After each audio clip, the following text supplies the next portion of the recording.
Diminua. Tá bom assim? Boa noite, meus irmãos e irmãs de Ideal Espírita. Boa noite, você que nos acompanha aqui pela Web Rádio Estação da Luz. Hoje é um dia especial para todos nós. A Web Rádio Estação da Luz é a rádio que emana paz aqui de Natal para todo o planeta e agora também no Facebook.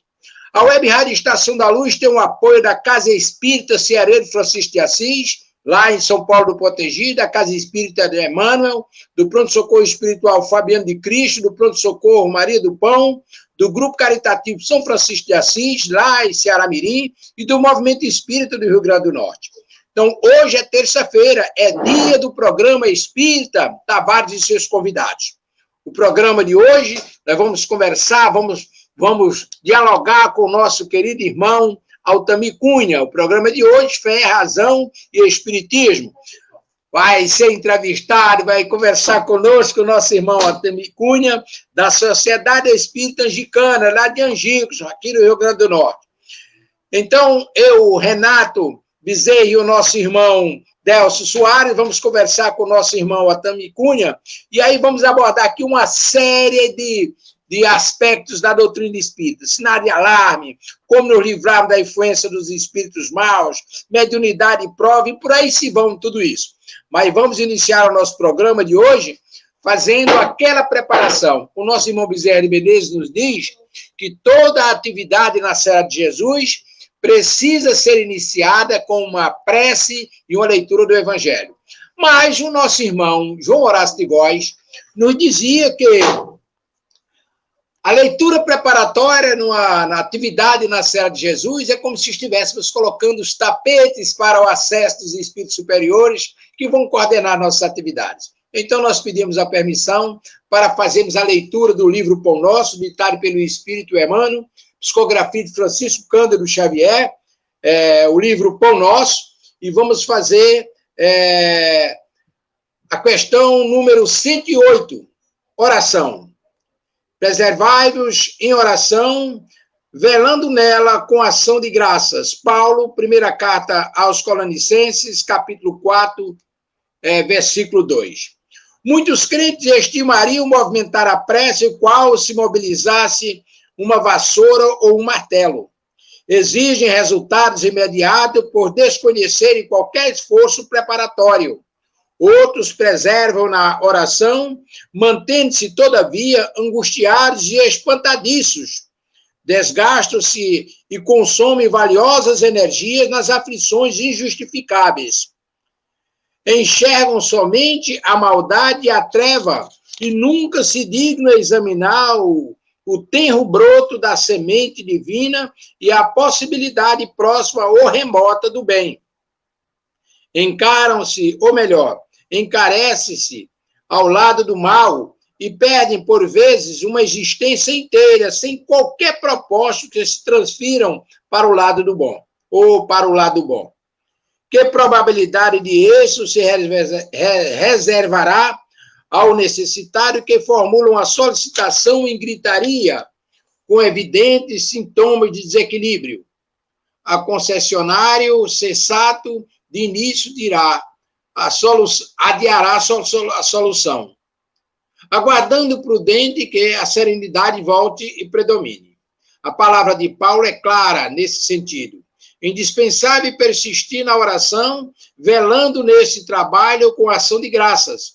É forçoso reconhecer que louvar não é apenas pronunciar votos brilhantes, é também alegrar-se em pleno combate pela vitória do bem, agradecendo ao Senhor os motivos do sacrifício e sofrimento, buscando vantagens que a adversidade e o trabalho nos trouxeram ao Espírito. Peçamos a Jesus o dom da paz e da alegria, mas não nos esqueçamos de glorificar-lhes os sublimes desígnios, toda vez que a sua vontade misericordiosa e justa entra em choque com os nossos propósitos inferiores. E estejamos convencidos de que a oração intempestiva, constituída de pensamentos desesperados e descabidas exigências, destina-se ao chão renovador, qual acontece à flor improdutiva que o vento leva. Muito bem, feita esta leitura, nós vamos agora aos cumprimentos dos nossos irmãos que vão fazer o programa conosco nesta noite, abraçando e cumprimentando o nosso irmão Renato Bezerra. Boa noite, Renato. Boa noite a todos, boa noite, Amadeus, Altamir, Odécio e todos aqueles que, neste momento, estão participando dessa conversação sobre a doutrina dos Espíritos. Que o Senhor da vida nos abençoe e nos ilumine hoje e mais sempre. Eu fiquei sem som, mas vamos agora com o nosso irmão Delso. Boa noite, Delso. Boa noite, Amadeu. Boa noite, Renato. Boa noite, meu amigo Altamir. Boa noite a todos que nos ouvem aí pela Web Rádio Estação da Luz e também pela nossa página no Facebook. Sejamos bem-vindos todos a essa programação maravilhosa da Web Rádio Estação da Luz. Maravilha. Agora eu quero abraçar e cumprimentar o nosso irmão Altemir Cunha, lá de Angico, está conosco nessa noite e vai conduzir as explicações que nós vamos trabalhar nesta noite. Boa noite, meu querido Altemir. Paz e luz com Jesus. Boa noite, muita paz a todos.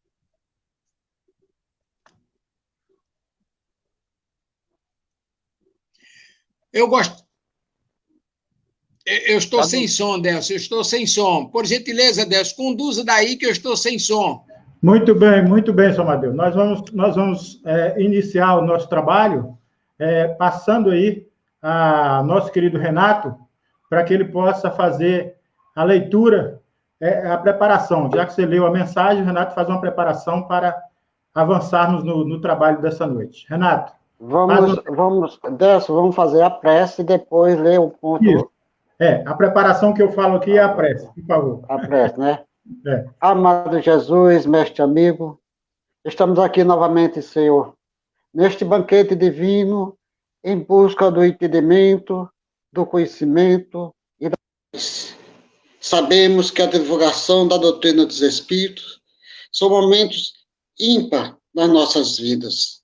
Então buscamos, Senhor, a sua presença, a presença através dos amigos espirituais que aqui estão nos auxiliando, para que nós possamos transmitir da melhor maneira possível a sua palavra.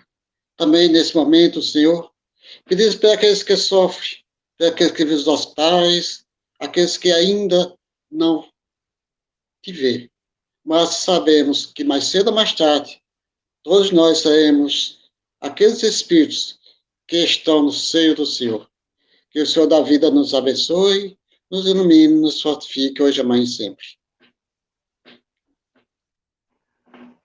Que assim seja, Renato, e feita essa preparação, essa pressa aí, eu vou pedir licença para tirar uma pequena leitura do Evangelho para a gente iniciar os trabalhos, e aqui saiu no capítulo 11, Caridade com os Criminosos, Elizabeth de França, Harvard, 1862. A verdadeira caridade é um dos mais sublimes ensinamentos de Deus para o mundo. Entre os verdadeiros discípulos de sua doutrina deve reinar perfeita fraternidade. Deveis amar os infelizes, os criminosos, como criaturas de Deus, para as quais, desde que se arrependam, serão concedidos o perdão e a misericórdia, como para vós mesmos, pelas faltas que cometeis contra a sua lei. Pensai que sois mais repreensíveis, mais culpados que aqueles aos quais recusais o perdão e a comiseração, porque eles quase sempre não conhecem a Deus, como o conheceis, e lhes será pedido menos do que vós. Então, do que a vós. Então, com essa pequena mensagem, eu acredito que o senhor Amadeu já está com sua conexão restabelecida. Eu devolvo aí para que ele possa fazer um pequeno comentário e a gente iniciar o trabalho. Muito bem. Eu acho que o texto em si deve ser autoexplicativo.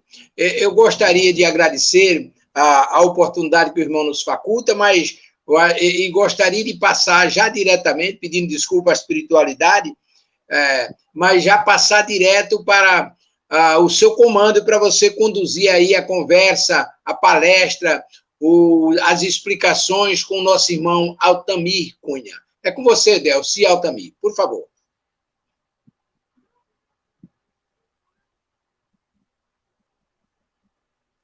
Delcio, meu querido, eu vou tomar logo a liberdade de iniciar conversando com o nosso irmão Altamir. Altamir, o velho companheiro, nós passamos anos a fio lá na Rádio Poti, fazendo o programa Estação da Luz, e Altamir foi lá várias vezes, inclusive divulgar o lançamento do seu livro, mas nós vamos conversar hoje, começar a conversar sobre sinais de alarmes. O que significa esse sinais de alarme, meu querido?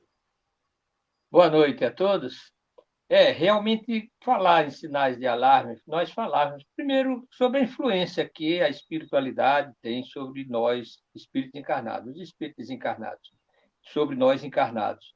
E sabemos que há, de certa forma, no meio espírita, um conhecimento a respeito das influências também negativas de espíritos obsessores, que nós chamamos.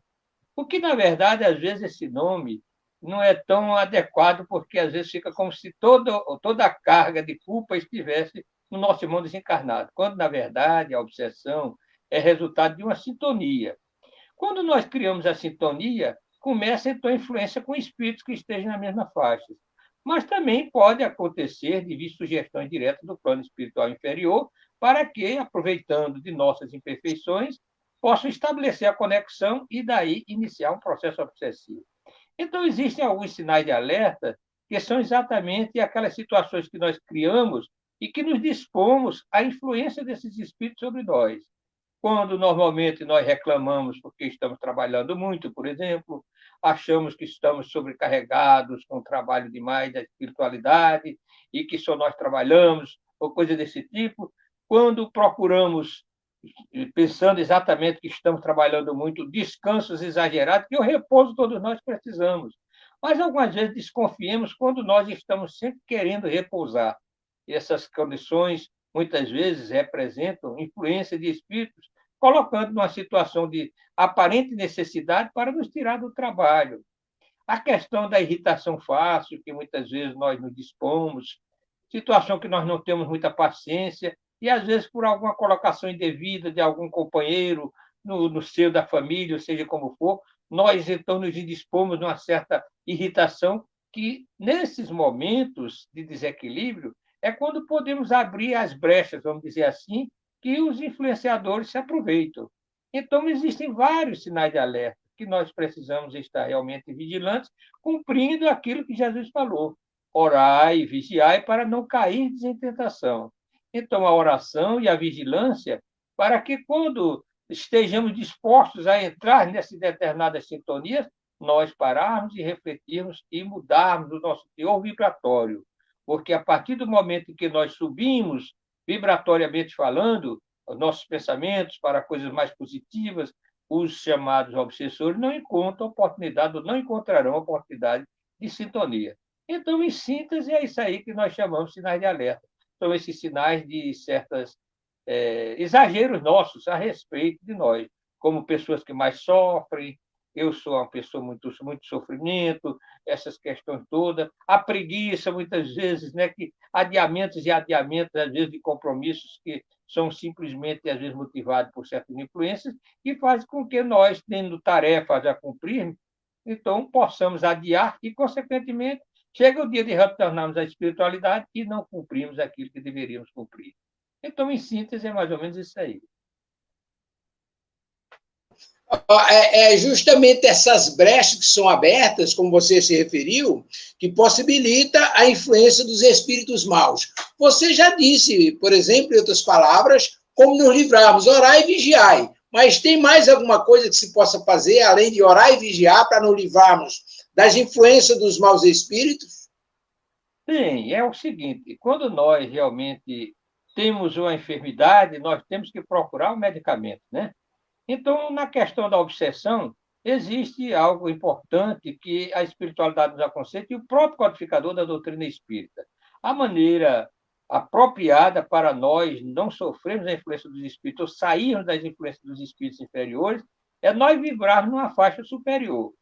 A oração e a vigilância nos ajudam realmente a entender quando estamos realmente sendo influenciados negativamente mas é preciso que nós procuremos fazer um esforço para melhorar os nossos pensamentos, as nossas atitudes, né? As nossas emoções, o controle, porque agindo dessa maneira, pensando no bem, agindo no bem, que inclusive não é somente pensar, mas ocupar-nos, porque a partir do momento em que nós ocupamos a mente com coisas positivas, nós geramos em nós vibrações, nós ampliamos as nossas ondas mentais, vamos dizer, de maneira que fugimos à sintonia com os espíritos que vibram na faixa inferior.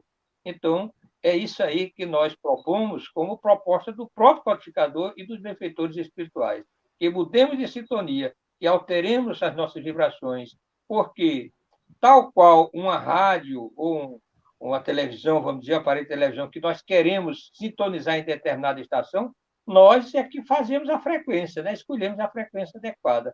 Então, da mesma maneira, se queremos sintonizar com os bons espíritos, fugindo da faixa dos espíritos necessitados, nós temos que subir e elevar-nos vibratoriamente. E elevar-nos vibratoriamente é sermos melhores, é pensarmos melhor, é realmente sermos vigilantes com os nossos pensamentos. Meu querido, quando a gente fala nessa relação que se estabelece com os irmãos espirituais, a gente está falando de mediunidade. Às vezes, eu fico pensando qual seria o nosso estágio, o estágio da humanidade nos dias atuais, se não houvesse essas duas essências divinas, que é a reencarnação e a mediunidade, porque através da reencarnação você trabalha o seu progresso e contribui para a evolução da humanidade. E a mediunidade, esse canal de ligação que, como você já acabou de explicar, estabelece a ligação com o mundo espiritual, ou seja, com o mundo dos vivos do plano espiritual. Então, a mediunidade é a prova da sobrevivência do espírito. Como a gente explicar isso? Como explicar aos nossos ouvintes que estão nos acompanhando hoje aqui, pela Web Rádio Estação da Luz e o Facebook, como explicar esse casamento da reencarnação, a mediunidade e chegar junto desses irmãos?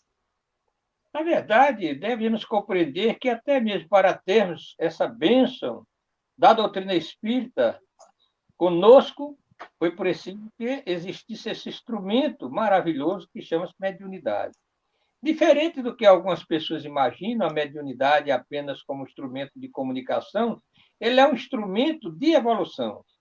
A cada criatura que vem com essa capacidade, embora, vamos abrir essa parêntese, todos nós somos mais ou menos médiuns, como o próprio codificador falou, mas vamos falar aqui naquele tipo de mediunidade mais ostensiva, que nos proporciona uma comunicação com o plano espiritual de maneira a que venha para nós e para os outros, através da psicofonia, através da vidência, através da audição, através da psicografia. Então, é um instrumento maravilhoso, que mostra-nos exatamente, trazendo para nós esses princípios básicos que a doutrina espírita nos apresenta, como a reencarnação, a lei de causa e efeito, que é muito importante para nós observarmos o nosso grande compromisso na vida. Porque a partir do momento que, através da mediunidade e esses ensinamentos maravilhosos, que a cada um é dado segundo as suas obras, nós seremos mais vigilantes. Por quê? Porque nós veremos que tudo que aqui nós fizermos, de bom ou de mal, haverá um reflexo sobre nós e haverá uma necessidade, quando negativamente, de fazermos a devida reparação. Considerando o limite que normalmente a vida no corpo físico nos proporciona, uma vida bastante limitada, nós retornamos ao plano espiritual. E aí? Nem sempre temos condição de realizar toda a nossa tarefa na presente encarnação. E o que acontece? Nós temos que retornar através da reencarnação. E a mediunidade, através da mediunidade, é que nós tomamos esse conhecimento, é que realmente nós temos essa certeza, porque nós temos a oportunidade de conversar com aqueles que nos antecederam ao plano espiritual, e eles falam a respeito da experiência que tiveram no plano físico, das consequências do plano espiritual e da necessidade de retorno para a devida reparação e a progressão como espíritos que somos. Então, é muito importante mediunidade, reencarnação, lei de causa e efeito, porque através da mediunidade é que realmente nós tomamos conhecimento a respeito de tudo isso aí. Muito bem. Eu gostaria de saber se os meus irmãos Delcio e Renato Bezerra, se tem alguma pergunta a fazer o nosso irmão Altamir, enquanto está chegando o Delcio aí. Por favor, Delcio. Então, eu gostaria de saber do nosso irmão, o senhor Altamir, é que ele falou na questão da influência, né, dos espíritos. Kardec nos deixa isso claro lá na pergunta 459 do Livro dos Espíritos, mas eu estava ouvindo uma pílula, um vídeo do senhor, um áudio do senhor, achei muito interessante aquela colocação que o senhor fez no áudio, eu gostaria que o senhor destrinchasse um pouquinho aqui para nossos ouvintes aquilo que o senhor fez lá naquele áudio do senhor, sobre a influência dos espíritos. Certo. A influência dos espíritos é interessante que as pessoas imaginam que a questão da influência dos espíritos, principalmente quando trata da chamada obsessão, é uma ação simplesmente unívoca, somente de um indivíduo, ou seja, do desencarnado sobre o encarnado. Mas, na verdade, é uma situação que tem essa bilateralidade, tanto do plano de desencarnado como nós. Nós somos atores também. Não é nós pensarmos na encarnação, na chamada obsessão, como uma ação apenas do espírito obsessor. O espírito obsessor nada conseguirá se nós não criarmos a sintonia para isso. Então, é muito importante nós observarmos a nossa grande responsabilidade. Se, às vezes, queremos justificar os problemas na nossa vida, os desacertos, os sofrimentos, os conflitos, jogando sobre os chamados obsessores, mas isso não vale, porque eles agem sobre nós porque encontram em nós as condições propícias. Ou seja, porque do passado nós os maltratamos, nós maltratamos, nós ferimos, nós criamos vínculos de antipatia, ou seja, porque mesmo no presente, independente do passado, nós criamos sintonias que fazem com que espíritos que gostam daquilo que nós pensamos aproximem-se de nós. É interessante observarmos. Ao falarmos de obsessão, tem algumas considerações que às vezes nós não encontramos nas obras básicas, logo assim, de uma maneira clara, mas sabemos do passado, por exemplo, existia o que nós chamávamos de encosto. Veja bem, quem é mais ou menos da minha faixa etária sabe muito bem que existiam os chamados encostos. Eu, um centro espírita daquele que não tinha ainda a codificação, mas o médium fazia logo a observação, é um encosto. Porque o chamado encosto prova exatamente de que as obsessões não são necessariamente um ato de maldade do desencarnado sobre o encarnado. É apenas uma ação que dificulta o nosso livre-arbítrio. E, às vezes, aquele chamado obsessor, que não é tão obsessor assim, é um doente, necessidade de amparo, aproxima-se de alguém e sente-se bem na companhia daquela pessoa. E o que é que faz? Ele permanece. Ele, estando deficiente de energia, suga energia, vai se sentir bem na nossa companhia. Nós perdemos energia, vamos nos sentir mal. Então, existe também esse tipo de perturbação, sem necessariamente ser uma ação maldosa do espírito que está ao nosso lado. Às vezes é muito mais um necessitado que, quando tratado, explicado e conduzido, acaba-se a chamada obsessão sem grandes delongas. Ao passo que obsessões mais perigosas, que são aquelas que vêm por espíritos inteligentes, inimigos nossos e que querem realmente nos prejudicar, querem nos destruir, vamos dizer assim, principalmente moralmente, eles planejam, eles realmente agem de maneira preparada e dificultam nossas vidas, e são os tipos de obsessões mais difíceis. São aquelas que nós fazemos no tratamento da casa espírita, é um tratamento mais demorado, porque também nós, muitas vezes, não nos ajudamos. Queremos entregar o compromisso da renovação ao vidente, ao psicógrafo, ao médium, ao dirigente espírita, aos mentores espirituais, quando, na verdade, é um compromisso nosso também. A chamada desobsessão só tem êxito quando nós, que estamos obsidiados, vamos dizer assim, influenciados, também mudamos para que possamos, assim, ter êxito nesse tipo de tratamento. Então, isso é muito importante, é uma observação que nós fazemos quando temos um diálogo fraterno com alguém que pensa que indo à casa espírita vai acontecer o milagre, e a casa espírita tem um saca-rolha, e o obsessor é como se fosse uma rolha, ele pegava aquele saca-rolha e arranca. Não é assim. Nós estamos tratando de duas inteligências, uma encarnada e outra desencarnada. Então, nós temos que ter argumentos, através, por exemplo, da doutrinação, para conversar com esses chamados espíritos obsessores, que têm argumentos para dizer, não, ele me fez muito mal, ele me prejudicou, e nós fazemos uma observação, às vezes uma regressão, para que eles possam ver o passado. Porque se hoje eles consideram vítima, mas também no passado eles foram verdugos. E aí, então, poder amortecer mais a sua ira, compreendendo que a culpa não é somente daquele que ele quer cobrar, mas ele também é um culpado. Então, é muito interessante o trabalho da desobsessão, quando nós estamos falando em obsessão. É importante analisar por esse prisma. Meu irmão Altamir, Deus, por gentileza, me permita uma intervenção.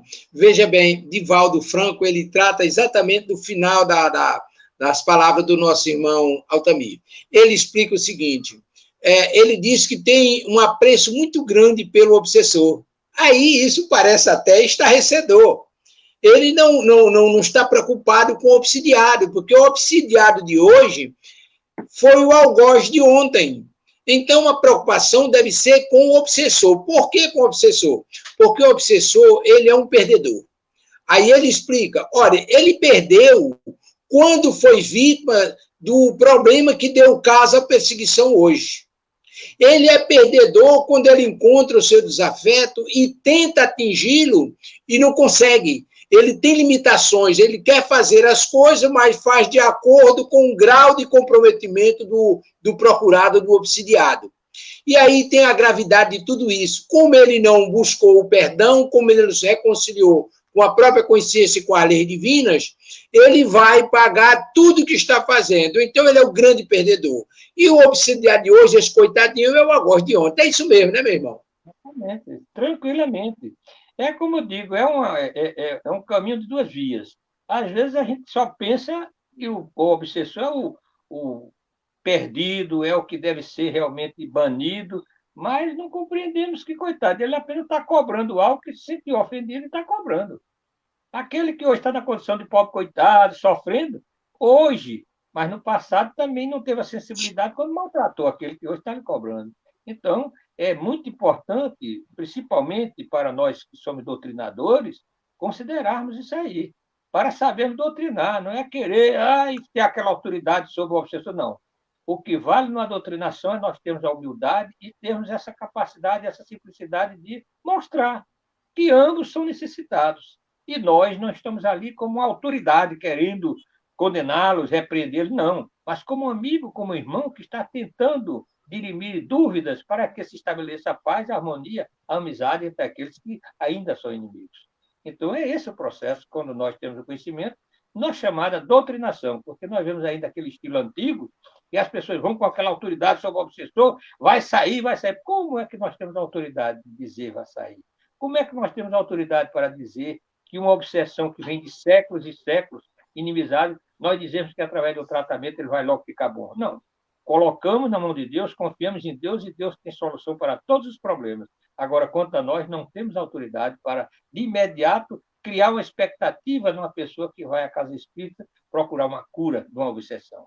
Porém, mostrar a ele também, ou a ela, essa pessoa, a grande responsabilidade dela, de se mudar também, de modificar, de fazer o bem, porque através do bem que ela fizer ao próximo, ela tocará o coração daquele que ele persegue, porque compreenderá que aquela pessoa que ele está perseguindo transformou-se. E se transformou-se, não é mais aquela pessoa, ele vai se sentir realmente tocado e, quem sabe, a partir dali também dar um passo no caminho da sua transformação. Além disso, meu querido irmão, tem um detalhe interessante que agora me lembrei. Hermínio Corrêa de Miranda, ele, em Diálogo com as Sombras, ele trata de uma questão muito importante para o dialogador. Ele diz que o dialogador pode ter 10 anos de trabalho contínuo, ininterrupto, mas ele tenha todas as experiências, já passou por todas essas fases de diálogo com o irmão espiritual, mas ele não pode prescindir da assistência dos irmãos espirituais, porque cada caso, os irmãos vão intuindo o dialogador onde é que ele vai buscar recurso para encontrar a sensibilidade que vai tocar aquele espírito obsessor. É isso mesmo, né?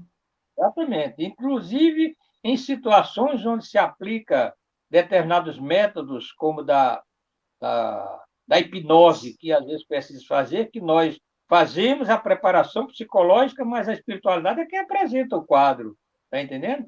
Quando nós dizemos, nós vamos mostrar um quadro agora para você, nós dispomos psicologicamente ao pessoa, mas quem vai fazer o quadro e apresentar é a espiritualidade de acordo com a necessidade daquela criatura.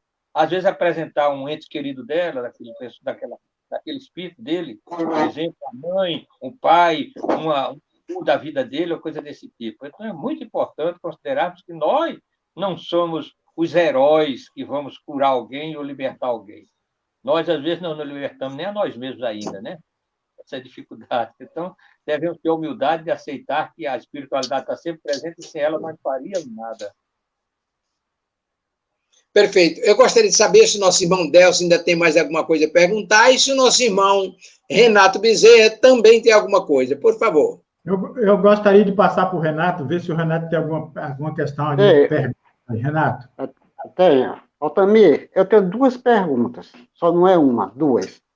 O movimento espírita está adaptado com o momento de hoje? A primeira. A segunda, qual a sua orientação para aqueles que estão conhecendo agora a doutrina dos espíritos e muitas vezes com problemas mediúnicos? Muito bem.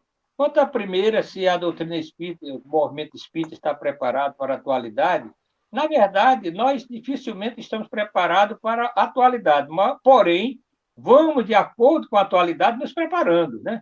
Isso é um processo. A doutrina espírita é progressiva, é progressista. Então, nós somos, o movimento é formado por seres humanos, tem sempre suas imperfeições.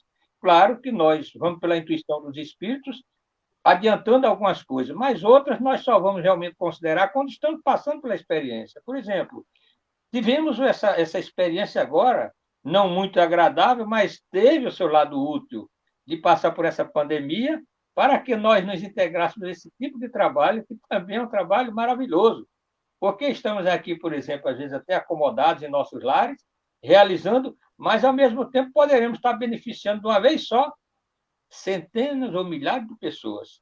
Quando numa casa espírita, só atendemos, vamos dizer, a dezenas, a centenas de pessoas. Então, tudo tem seu benefício. Nós nunca estamos totalmente preparados, mas Deus manda a oportunidade, a dificuldade para que nós nos preparemos.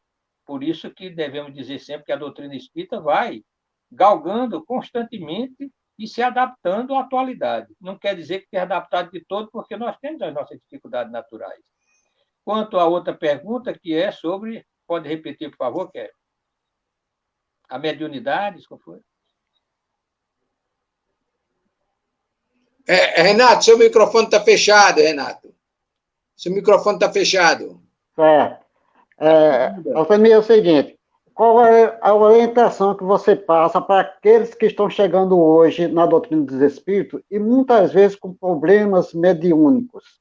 Às vezes a pessoa desabrocha a mediunidade e daí não tem conhecimento nenhum, não tem alguém que oriente. Às vezes nós podemos ir para uma live, mas não temos aquela condição de receber realmente quando nós estamos presentes numa casa espírita, através de um amigo, através de uma pessoa que tem conhecimento.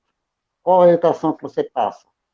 A orientação que todos devemos dar a quem está chegando à casa espírita, começando na doutrina espírita, é a de que o espiritismo não realizará o milagre da transformação se nós não nos transformarmos. Que nós sejamos sensíveis aos ensinamentos, que não são ensinamentos apenas para ficar na nossa mente, na nossa memória, mas para pôrmos em prática, pôrmos em ação. Quando no Livro dos Espíritos observa-se a importância do autoconhecimento, o homem conhece a ti mesmo, então, primeiro, cada um de nós observarmos que temos as nossas falhas, que o Espiritismo nos orienta como combatê-las. O Espiritismo não veio para erradicar as nossas falhas, mas para nos ajudar a nos corrigirmos. Porque que mérito nós teríamos se os Espíritos fizessem o que nos compete fazer? Então, eles nos orientam, eles nos ajudam, mas sempre deixando a nós o trabalho da renovação espiritual. Então, quando as pessoas chegam na casa espírita, vem às vezes naquela esperança de que vão encontrar uma mágica. Estão passando por um processo obsessivo e ali vão ficar bom de imediato, porque fulano foi e ficou bom, também vou. Sim, cada caso é um caso. Fulano foi e ficou bom, às vezes era uma simples influência, como nós dissemos, uma espécie de encosto, vamos dizer, uma influência do espírito necessitado. Às vezes era uma obsessão mais séria, mas a pessoa compreendeu e fez a sua parte também. Então, ela tem que compreender que tem que fazer a dela também. Não vá na esperança de uma mágica, por isso que muitos chegam e depois desaparecem. Eu não encontrei resultado nessa casa espírita aqui, o centro é fraco, porque faz 1 ano que eu frequento e ainda continuo tendo problema de dor de cabeça, disso, daquilo, outro. Ora, observemos o que estamos fazendo, como estamos pensando, como estamos nos comportando, para saber por que temos repetidamente essa dor de cabeça, essa influência, esse mal-estar que dizemos ser dos espíritos. Pode ser dos espíritos, mas por que esse espírito está encontrando tanta condição para nos prejudicar? Certamente nós estamos favorecendo. Então, é muito importante mostrar a cada um que chega à casa espírita também a grande responsabilidade nossa, não colocar nos ombros, vamos dizer assim, da espiritualidade ou dos dirigentes da casa espírita. Cada um tem que lutar, se esforçar para realmente vencer as dificuldades, os obstáculos no caminho, né? Muito bem. Me parece, o meu irmão Delcio, me parece que está chegando perguntas aí, é isso mesmo? Quem chegou aí na nossa sala foi o nosso amigo Tavares, viu, Amadeu e Ô, seu Tavares! Muito bem. Noite. Seu Tavares, boa noite, seu menino. Agora a noite tá bonita com vocês aí, com meu amigo Altamir. Altamir, você falando, ontem aqui alguém falou também, esse centro, a corrente é fraca, eu já ouvi isso aí, sabe? Esse negócio aí é meio fraco, corrente fraca, um médio meio fraco, sabe? Não, e eu vou dizer para você uma coisa muito interessante. Lá no Bezerra, tinha um médico que quando ele dava um passe, ele chacoalhava o relógio. E quando ele chacoalhava, na minha inocência, diga, esse é o médio forte, esse aqui é o corrente forte, aquele que não faz barulho, na minha santa ignorância, logo no início. Mas aí vamos deixar. Quais são as perguntas, meu amigo?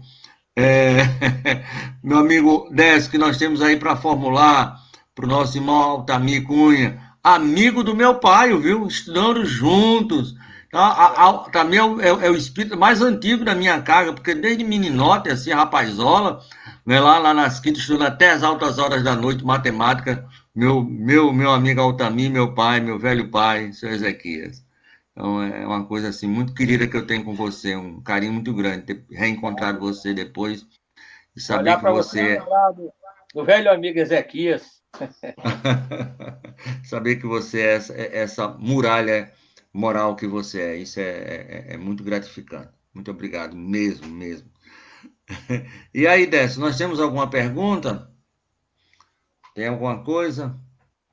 Enquanto o Décio prepara a pergunta lá, Tavares, eu vou me ater a uma delas aqui. Veja bem, eu já ouvi da espiritualidade falar sobre os aspectos religiosos, né? Por exemplo, o catolicismo, ele adora, ele está numa fase de adoração. O protestantismo está numa fase de fé inabalável. E nós, espíritos, estaríamos na fase da compreensão, do discernimento, etc.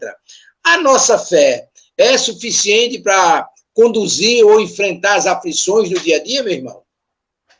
A fé é sempre importante. Nós dizemos sempre, olha, a fé é a válvula, é a força propulsora do nosso progresso, da nossa evolução, de vencer os nossos problemas e desafios da vida. Agora, precisa se dizer o que é fé. Veja bem, porque muitos associam a fé à condição do rótulo religioso. E nem sempre o rótulo religioso quer dizer que aquela pessoa tenha realmente fé. Eu costumo, inclusive nas palestras sobre suicídio, nós falarmos e contando o exemplo, repetidamente, porque é muito importante, o exemplo de Judas e de Pedro. Ambos conviveram com Jesus. Agora, poderíamos dizer, homens de fé ao lado de Jesus, ricos em fé. No entanto, houve uma diferença grande entre Judas e Pedro, não houve? Porque Pedro foi aquela pessoa que cometeu o equívoco e deu volta por cima e teve a fé e acreditou na vitória da luta e da renovação e venceu.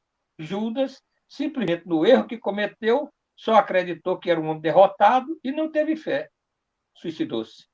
Então, nós precisamos pensar exatamente como o codificador da doutrina espírita nos coloca, que a fé verdadeira é aquela que encara a razão frente a frente de todas as épocas da humanidade. Então, é preciso nós termos a compreensão, o entendimento do que acreditamos e realmente mantermos firmes naquilo que acreditamos, sem que as influências externas possam nos fazer vacilar. Porque uma fé que vacila não é fé. A fé verdadeira também, como dizia Tiago, ela não pode vacilar. Como as ondas do mar, essa não é fé. Porque hoje cremos, amanhã não cremos. Temos fé hoje não temos. Pedro, por exemplo, também passou por essa experiência. Quando o barco estava em alto mar e veio aquela tempestade, todos ficaram assombrados, e o barco quase não assombrar. Então, Senhor, acuda-nos. E Jesus, então, mandou que o vento parasse e tudo acalmou-se. Essa é a fé que Jesus provou para ele. Mas o que aconteceu com Pedro? Na outra oportunidade que Jesus vinha sobre as águas, Pedro disse, Senhor, permito que vá até ti. E Jesus permitiu. E ele saiu, uma beleza. Quando as ondas se fizeram mais fortes, Pedro se afundou. Jesus teve que estender a mão, Deus, sou homem de pouca fé. Então, é muito bom dizer que temos fé quando as coisas funcionam tranquilamente. Agora, o nosso testemunho da fé é quando os desafios surgem em nossas vidas. Nós vamos provar se temos ou não fé. Muito bem. Tem um questionamento aqui interessante, a nosso ver, justiça social e caridade. Há, nos dias atuais, muita preocupação com filantropia, com caridade, e aí as pessoas, às vezes, confundem caridade com filantropia, justiça social. Você pode nos criar um quadro acerca de justiça social e caridade, inclusive filantropia? Começamos por justiça, para dizer que justiça exatamente é aquela que dá a cada um que realmente lhe compete, que é seu, né? O sentimento de justiça. Mas temos que considerar uma coisa da justiça em vários aspectos. Um aspecto importante. Assim como nós imaginamos, vamos fazer aqui uma comparação, de que nós temos, por exemplo, um carvalho, que é uma árvore das maiores que tem, frondosas, né? Mas o carvalho, antes de ser o carvalho, ele foi a bolota, né? Que realmente, plantada ali na terra, veio florescer e, com tempos e séculos, quem sabe, tornou-se aquela árvore frondosa. Do mesmo jeito, a justiça social, que muitos pregam nos trabalhos exteriores, de se projetar, de fazer grandes revoluções, transformações e até violências, dizendo que é a transformação para fazer justiça social, para dar ao pobre o que é do pobre, realmente tirar do rico, coisa desse tipo, precisamos compreender realmente se é algo real dentro de nós. Se somos defensores da justiça social, perguntando, nós somos aqueles que faz justiça no próprio lar? Nós somos aquele que faz justiça nas coisas mínimas, quando ninguém está realmente observando para nos projetar, vamos dizer, socialmente? Porque, às vezes, existem muitos daqueles que falam em justiça social que ainda não fazem justiça nem mesmo na intimidade do lar. Então, nós somos muito favoráveis a que as coisas comecem lá de baixo. Da pouquinho a pouquinho, nós vamos crescendo e vamos fazendo. Não é preciso, para dar demonstração de que somos defensores da justiça social, que nós, por exemplo, criemos uma situação de revolução que mata, que fere, que derruba, que destrói. Não é necessário. É preciso que nós façamos como Mahatma Gandhi. A justiça que Mahatma Gandhi realmente lutou e conseguiu para a libertação da Índia não foi a justiça com armamentos, não foi a justiça com destruição, foi a justiça com serenidade, com confiança, com fé, com perseverança. Foi a justiça do não armamento, da não violência. E quem imaginava uma força, uma superioridade da força britânica sobre a Índia, e Mahatma Gandhi acreditou, lutou, foram maltratados, mas eles não reagiram e continuaram até vencer pelo cansaço e conseguiram a libertação da Índia. Essa é que é a luta pela justiça social, sem necessidade de destruição, sem necessidade de baderna. Eu digo sempre isso. Muito bem. Agora, mudando um pouco de polo a polo, me parece que Delcio tem pergunta aí. Por favor, Delcio. Na realidade, eu fiz uma pequena interferência e para agradecer os nossos ouvintes aí que estão prestigiando o nosso programa, é a Terezinha Gianetti, temos aqui o Edson Bergamini, a Maria Soares, o Francisco Julião, todos esses amigos aí nos prestigiando aí, a qual mandamos aí um abraço, tá?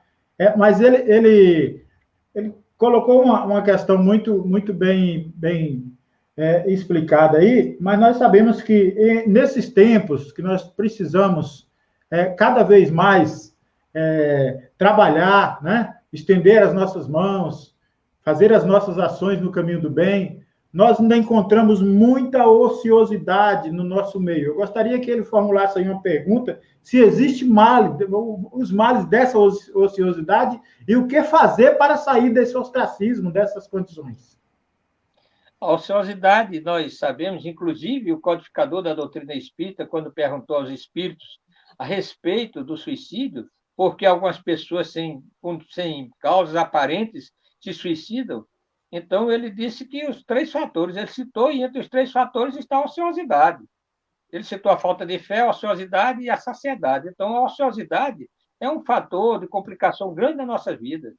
Não a ociosidade no sentido, o ócio saudável. Existe o ócio saudável. Aquele em que nós nos recolhemos sem o trabalho mecânico que as pessoas querem que nós façamos sempre, mas estamos fazendo um trabalho mental, de renovação, de pensamentos, de meditação, e vamos nos enriquecendo para pormos em prática. Mas a ociosidade, simplesmente ficarmos à disposição o tempo todo do nada, sem nada fazermos, a mente só vai pensar em bobagem. A mente desocupada, já dizia lá no interior, que eu sou sertanejo, sou lá de Angico, e digo, mente desocupada é a oficina dos maus espíritos. Dizia assim do demônio, não é o livro dos maus espíritos.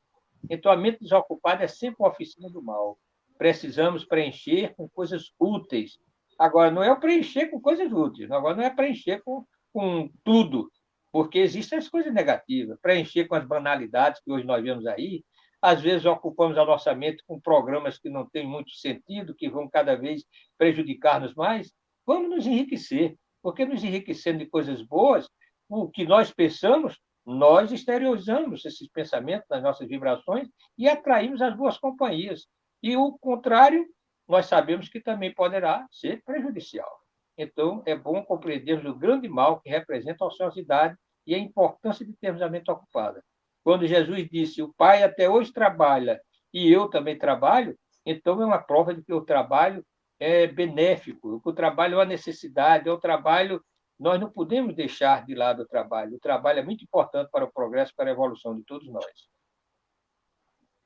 Meu querido, também essa ociosidade, ela pode contribuir para um outro tópico importante, a questão do suicídio, levar à depressão, suicídio. E aí você poderia falar também desse suicídio real e aparente?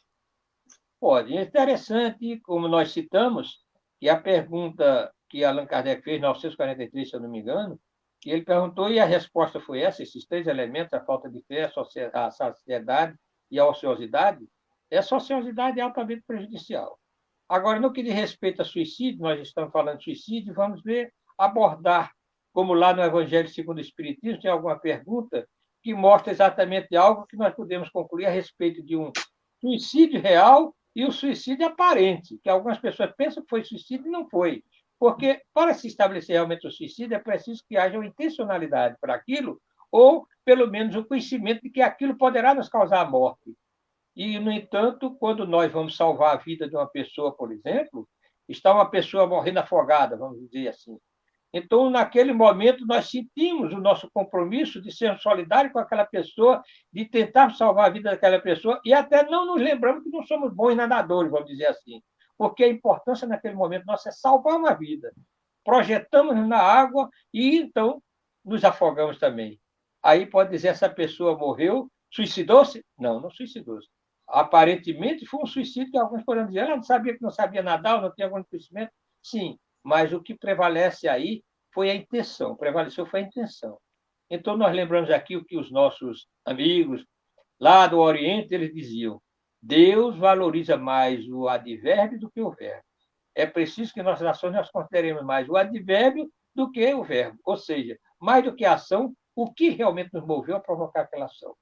Porque existem coisas que aparentemente são coisas más e não são, porque a nossa intenção não foi praticar o mal.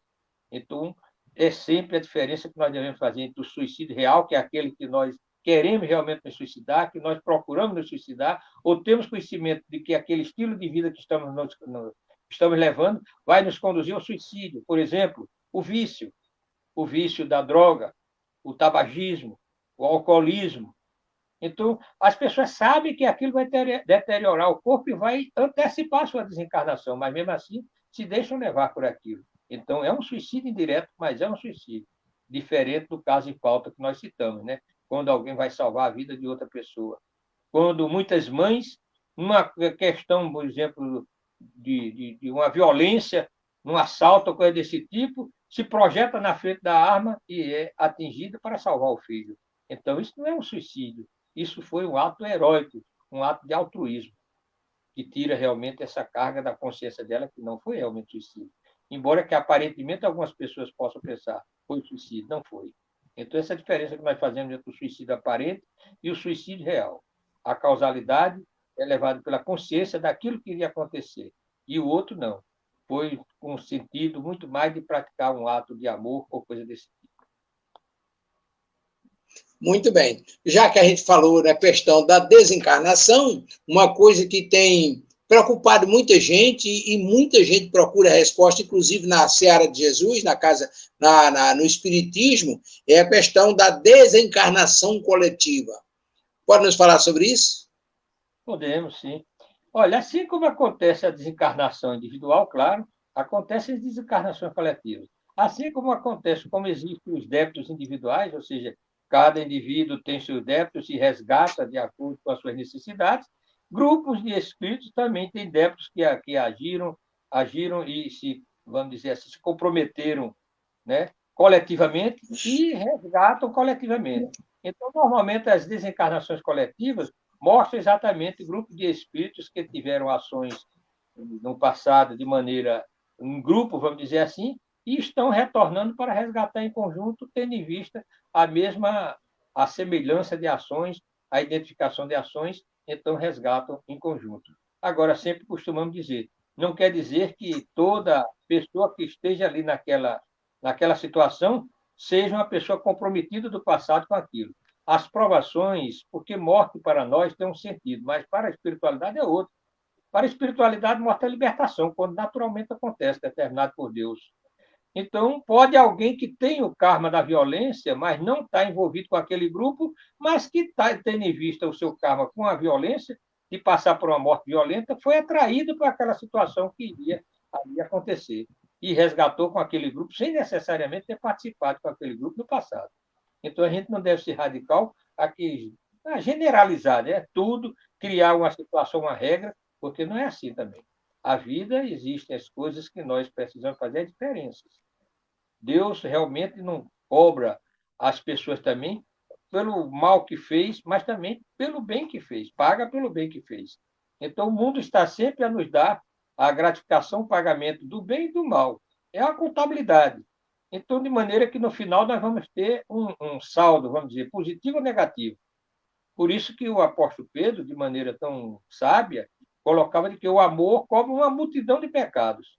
Então, mesmo alguém que tenha no passado débitos, contraído em grupo ou individualmente, mas que tenha, na presente encarnação, transformado a tal ponto que agiu tanto no bem, que foi suficiente para pagar e apagar a sua consciência o sentimento de culpa, ele pode não desencarnar daquela maneira, desencarnar de uma forma mais suave. E assim por diante. Deus não quer o sofrimento, Deus não quer a morte do pecador, como diz a Bíblia, mas a morte do pecado, a erradicação do pecado. Se antes eu erradico de mim o mal, então eu não tenho necessidade de passar por certas experiências. A pena pode ser comutada, tanto para uma pena mais leve, como a erradicação total, de acordo com as nossas ações. Como diz o nosso irmão Tavares, maravilha. Eu gostaria de chamar o nosso irmão Renato, porque nós estamos caminhando para o final. Eu gostaria de ouvir as suas considerações e algum questionamento, Renato. Altamir, já estamos para finalizar nossos trabalhos. Eu quero fazer uma simples pergunta para os nossos amigos que estão nos assistindo e nos escutando. Qual é a verdadeira caridade? E ela poderá começar dentro dos nossos lares. Isso aí é para os nossos amigos. E que Jesus abençoe. Foi um prazer muito grande, amigo, estar aqui com você nesse momento. Olha, a caridade real é a caridade que nós fazemos despretensiosamente, sem ideias preconcebidas de obter lucro com aquilo que fazemos. Quando nós fazemos algo em benefício de alguém pensando em retorno, nós não estamos fazendo a caridade, nós estamos fazendo um comércio, né, de favores, vamos dizer assim. É tão interessante observarmos que nós pensamos apenas em caridade no sentido material. A caridade em forma de pão que alimentamos ao pobre, que não deixa de ser, claro, a caridade, a roupa que damos ao nu, a visita que fazemos ao preso, tudo bem. Jesus até exaltou isso aí, dizendo que quando viesse no trono de sua glória, né, faria separação dos bodes das ovelhas, exaltando quem visitou, quando esteve preso, quem vestiu, quem alimentou e assim por diante. Então, a caridade, inclusive no Livro dos Espíritos, divide em 3 pontos importantes que nós vamos novamente trazer para vocês. E é a questão da benevolência, da indulgência e do perdão. Observemos bem. Diferente do que nós vemos de uma maneira seca, né? Voltada apenas para as coisas materiais. Benevolência. Sermos benevolentes com os nossos semelhantes, sermos benevolentes de maneira a não ofendermos as pessoas. Isso é muito importante. Isso é uma forma de caridade. A indulgência. Indulgência é você compreender o lado ainda das negatividades, das falhas das outras pessoas, considerando até que nós também temos falhas. Então, não podemos ser julgadores cruéis, juízes cruéis, quando nós sabemos que cometemos falhas, se não as mesmas, mas outras semelhantes. Então, a indulgência é muito importante. Indulgência para as imperfeições dos outros. E, no final, a grande tarefa e das mais difíceis que conhecemos, o perdão. O perdão realmente não é fácil, mas é uma grande necessidade. Algumas vezes, as pessoas se martirizam e sofrem e se desgastam porque o orgulho não permite que perdoem, porque acham que foram feridas e então feriram a sua dignidade e, dessa maneira, a pessoa não merece perdão. E ficam remoendo, vamos dizer assim, guardando ressentimento e mágoa, sem considerar que estão gradativamente se envenenando. Então, é preciso perdoar. Quem perdoa, se liberta. Se a pessoa que realmente fez o ato está com a consciência pesada, o problema é dela. Agora, nós devemos, a pessoa que cometeu, vamos perdoar. Nós, de nossa parte, não guardemos rancor nem ressentimento. Então, a caridade verdadeira, meu amigo, meu irmão, é exatamente essa, a caridade moral também. A caridade que se baseia na ação sem nenhum pensamento de retorno para o bem, pelo bem que nós fizemos. Meu querido Altemir, nossos sinceros agradecimentos pela participação e pela oportunidade que Tavares nos deu de hoje estarmos juntos. Nossos agradecimentos a Renato. E eu quero, depois da sala, a gente conversa, mas eu quero passar para o nosso irmão Décio com suas considerações e a conclusão do programa. Muitíssimo obrigado, meu querido irmão. Obrigado. Muita paz para todos. Ficaríamos aqui por mais 1 hora e 2 horas, se não fosse termos outros compromissos agora, só também, com certeza. Né? Mas a gente agradece muito o senhor e dessa forma muito clara, muito lúcida de trazer essas orientações para nós, com a experiência, com a vivência, com o trabalho, com tudo isso que o senhor tem. A gente, imensamente, um abraço fraterno aí para o senhor. Obrigado.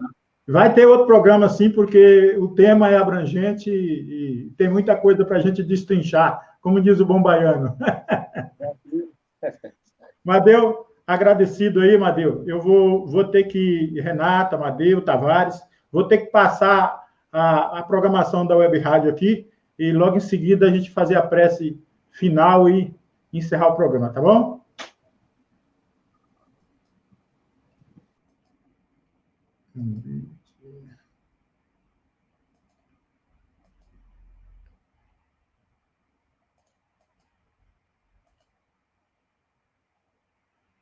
Muito bem.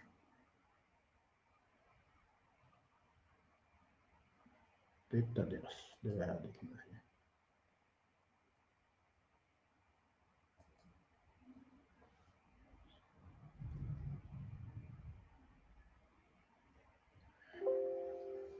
Então, tá aí, meus irmãos. F5. Nós temos aí a programação da Web Rádio. Na segunda-feira, o nosso amigo Amadeu Ferreira e o programa Nos Domínios da Mediunidade com Amadeu, Renato Bezerra e todos os amigos aí na programação da Web Rádio. Segunda-feira, às 8 horas da manhã. Na terça-feira, nós temos o Construindo Pontes para a Eternidade, que aconteceu de manhã, e terça e quinta. Só lembrando que na segunda e sexta, seu Amadeu, no Domínio da Mediunidade, e na terça, eu, Delson Soares, com Construindo Pontes para a Eternidade, às 8 horas da manhã, eu, Hugo Laércio, na quinta, Delson Soares e Marília Soares, com a participação do nosso amigo Alexandre Santos, com o Livro dos Espíritos. Vamos lá, na quarta-feira nós temos ele, Alexandre Santos, o programa Espírita, Filosofia, Ciência e Moral, toda quarta-feira, 8 horas da manhã, com toda a sua equipe. Na quinta-feira, nós tivemos hoje a participação do seu Altomir, com Fé, Razão e Espiritismo, né? E logo mais nós também teremos outra programação, às 22 horas, as duas Casas Espíritas de Las Vegas comemoram 3 anos de existência e convido todos para as palestras. Uma aconteceu ontem e a outra será hoje, dia 20/10, às 20 horas, das 22 às 23 horas, com Décio Landoli Júnior. Então, é convidado, nós vamos fazer uma cadeia de rádio, Web Rádio Estação da Luz, Web Rádio Portal de Luz, Casa dos Espíritos, Seridó Espírita, TV do Paraná, TV Espírito, TV do Espírito, Rádio e TV Espírito do Paraná, todos nessa cadeia. Nós temos aqui deixa eu ver aqui, na quinta-feira, como é que é? Tem uma faixa aqui na frente. Na quarta, na quinta também nós temos, na sexta, o nosso amigo Zé Soares. Seu Zé Soares, ele vai falar sobre perguntas que o Espiritismo responde com José Soares. Toda sexta-feira, ele e nosso amigo Tavares, às 19 horas. Mas nós deixamos aqui na quinta também, ó, programação da quarta, acho que não veio da quinta, está meio aqui. Aí sim, sábado, reencarnação, correção, evolução, Sociedade Espírita Caminho da Luz, de Cascavel, no sábado às 19 horas, com Enzio Obana. Então está aí. Domingo, eles, Cosmo de Olindo e Silvio Almeida. Eles vão falar sobre os tempos são chegados? É o fim do mundo? Domingo, às 19 horas. Essa é a programação da nossa web rádio, fechando aí a sua programação para esta semana. E nós vamos aí agradecendo a você que está conosco, curtindo aí a programação da web rádio. Voltaremos com os nossos amigos aqui para as nossas despedidas. E logo em seguida, interromper aqui, né, seu Deus? E logo em seguida a gente vai fazer o nosso encerramento. Tavares, Renato, vou ver se eu ponho todo mundo na tela aqui. Madeu, está com você, meu amigo. Sua despedida. Ok, eu quero agradecer a todos, eu quero agradecer a Tavares, quero agradecer a Deus pelo dom da vida. Tavares nos proporcionou essa noite. Amadeu, só um momentinho, por gentileza. Por favor, antes da prece, meu amigo. Eu não participei, Altamir, eu quero pedir desculpa a você, e eu até coloquei aí que a Web Rádio ela atingiu a sua maturidade, que agora eu posso descansar em paz, que eu sei que vai continuar com meu amigo Décio, Renato, Amadeu e todo mundo. Eu fiquei muito feliz. É uma felicidade maravilhosa. Mas eu não pude participar com você, porque eu estava noutra reunião com a nossa querida Heloísa Pires. E para quem não sabe quem é Heloísa Pires, ela é a filha de Herculano Pires. E a partir do próximo mês, 2 terças-feiras, a partir das 20 horas, nós estamos abrindo um horário às 20 horas, porque é o horário que a professora pode fazer, para falar sobre a vida e a obra, certo, do nosso irmão Herculano Pires. Então, o nome do programa vai ser Herculano, o homem no mundo, que era uma frase que ele sempre usava. Então, mais uma atração da Web Rádio Estação da Luz, não só com a professora Heloísa Pires, mas com o nosso irmão Alberto Magno, de Sorocaba, e o nosso irmão Wagner também lá de São Paulo. Então, nós teremos também mais um outro programa que vamos vincular aqui na nossa Web Rádio. Eu não queria deixar em passar de brancas nuvens para falar sobre isso que nós acabamos de fechar. Então, mais um meu irmão que se junta a Décio, a Amadeu, a Renato, a Alexandre Santos, a Deolindo e a nossa irmã lá do Rio de Janeiro, que vão sempre fazendo a Web Rádio. Muito obrigado. E, Amadeu, desculpa e faça a prece. Ok. Eu mais uma vez, eu quero agradecer. Devido à pressa que Delcio tem que ter um compromisso às 20 horas, nós já estamos aí entrando para 5 minutos, e eu quero pedir a compreensão dos irmãos para fazer a prece de encerramento, e depois a gente continua conversando na sala rapidamente. Então, elevemos os nossos pensamentos a Jesus. Nosso Pai que está em toda parte, santificado seja teu nome no louvor de todas as criaturas. Venha a nós o teu reino de amor e sabedoria, seja feita a tua vontade acima de todos os nossos desejos, tanto na terra quanto nos círculos espirituais. O pão nosso do corpo, o pão da mente, dá-nos hoje e sempre. Perdoa as nossas dívidas, ensinando-nos a perdoar nossos devedores com esquecimento de todo mal. Não permitas que venhamos a cair sob os golpes da tentação de nossa própria inferioridade. Livra-nos do mal que ainda reside em nós. Porque só em ti brilha a luz eterna no reino do poder, da glória e da paz, da justiça e do amor para sempre. Que Deus, na sua infinita bondade e misericórdia, nos cubra de bênção e paz. E muitíssimo obrigado pela feliz oportunidade. Boa noite, Brasil! Boa noite, meu amigo. Boa noite, meus irmãos. Lembrando que às 22 horas estaremos de volta novamente com mais uma transmissão da palestra dos nossos irmãos lá dos Estados Unidos. Dessa é o danado, dessa é o diretor, produtor, intermediador, o homem está virado num prego.